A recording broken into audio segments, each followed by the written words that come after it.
Welcome back to Section 4.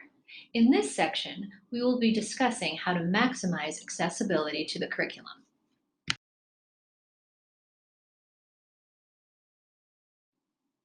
What associations do you make to the word accessibility? A dictionary defines it as an adaptation for use by people with disabilities. This definition is somewhat limiting in that it leads from a deficit assumption. In other words, mitigating something that's broken. For example, when we think of making a building accessible, it might mean installing a wheelchair ramp.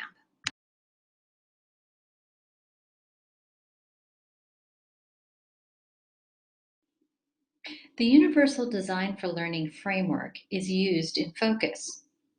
Grounded in brain science, UDL shows that when children are given multiple means of engagement, why they do things, multiple means of what they do, and multiple means of how they do it, they are more likely to become expert learners, purposeful and motivated, resourceful and knowledgeable, and strategic and goal-oriented. Notice the alignment between these and the focus guiding principles and instructional practices.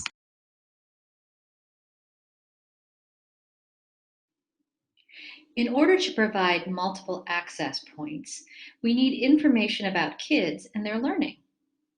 As teacher researchers of our classrooms, this information is often gleaned from assessments. There are two kinds of assessments, summative and formative. Both have their pros and cons, but regardless of either, assessments should be authentic, meaningful, and useful to us in planning instruction.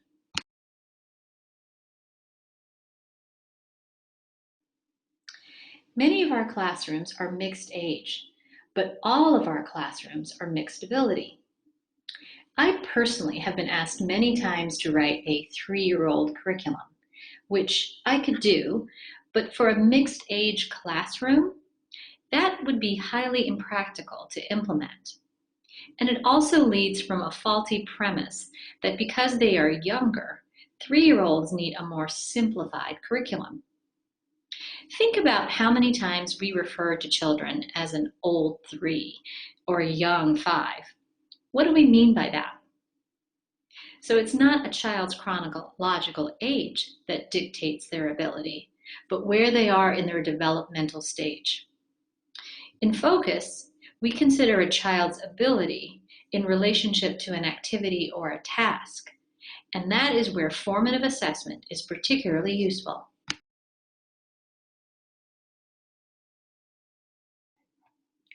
Here is an example using a center activity from Unit 2. The activity is making stationery. Children will be making invitations, like in a letter to Amy and in Dandelion. So now, think about what children have to do to be successful at this activity. They'll need fine motor for folding and stuffing envelopes, writing ability to make the message, and they'll have to be able to collaborate with others. Now, think about the kids in your classroom in relationship to those tasks. Who will struggle with that? Who can be on target? And who needs to be challenged further? Now, think about how the materials, the prep, and the presentation can meet each of these needs. A child challenged by fine motor issues might need a pre-folded piece of paper. A beyond child might be encouraged to make their own envelope. Does this mean that you have to now set up 3 separate centers to do this one activity? No. Rather, now that you know that when Joe, who's in the purple group, comes to the center, you can offer him pre-folded paper. And is it okay if Tobin, who's in the on-target green group, uses materials for the purple or the blue group? Of course. But now what you have are multiple points of access and usefulness for all the 3 groups of children. I encourage you to try this with a few centers and small groups each week.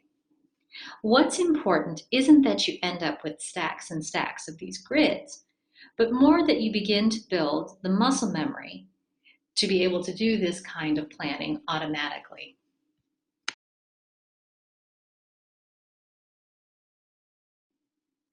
Other examples of adjustments that maximize accessibility. In Unit 2, children will be making Classroom Friends puzzles at the Manipulative Center. But if that's a challenge for some children, consider mounting the puzzles on Duplos or blocks. Can children still use the vocabulary from the read-alouds? Is this still an opportunity for you to facilitate connections for story comprehension? Yes, and yes. So while the materials might be different, where it takes place and how children do the activity might be different, the goals remain intact. For collaborative projects, children might still need spatial definition for their work surfaces. Other adapted materials such as thicker markers, special scissors, materials with different textures might be needed. But consider what is a scaffold but still leaves the majority of the lift to the learner.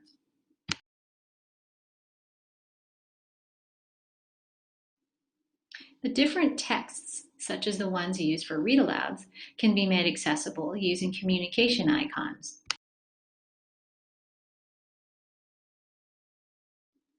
Visuals that are helpful in processing information are great for all children, and it helps develop their independence and resourcefulness.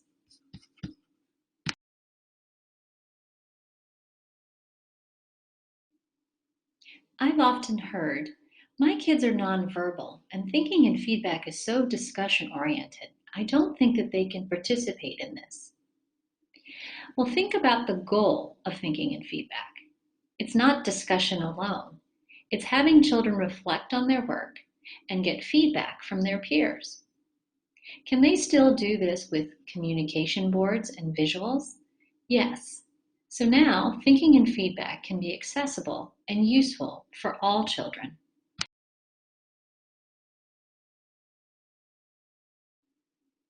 Other examples for classroom routines, such as the counting jar, and even sitting at meeting. Excluding a child from a meeting because he has difficulty staying in his spot denies him access. Instead, giving him a concrete prompt, such as sitting in this hula hoop, allows him access.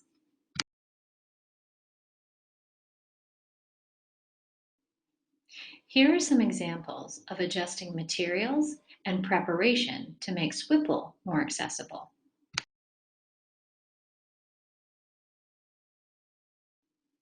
Visuals can also be important tools that support play and independence.